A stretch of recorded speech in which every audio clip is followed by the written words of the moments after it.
Flutter যাদের প্রজেক্টে এনডিকে ভার্সনের যে সমস্যাটা, প্রজেক্ট বিল্ড করতে গেলে এপিকে যে বিল্ড করতে গেলে এনডিকে ভার্সনের যে সমস্যাটা দেখায়, এটা সমাধান করব কিভাবে। এটা ফার্স্ট টাইমে কপি করে নেবেন, যেটা এনডিকে ভার্সন আসবে সেটা কপি করে নেবেন। নেওয়ার পর অ্যাপে চলে যাবেন, বিউল ডট গ্রেডেল, গ্রেডেল অপশনে চাপ দিবেন। দেওয়ার পর এখানে দেখবেন ফ্লাটার ডট এনডিকে ভার্সন যেটা দেওয়া আছে, এখানে যেটা কপি করছেন সেটা বসাই দিবেন। দেওয়ার পর আপনি এটাকে ক্লিন করে নেবেন। একটু ওয়েট, আমি ক্লিন করে নেই।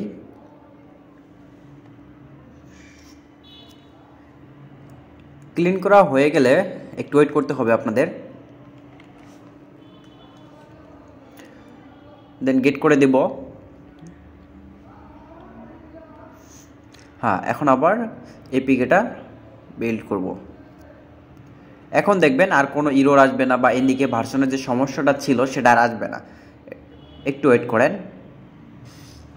অনেক সময় দেখা যায় কি এনডিকে ভার্সনের জন্য অনেক বিভিন্ন ধরনের প্রবলেম করে। এই যে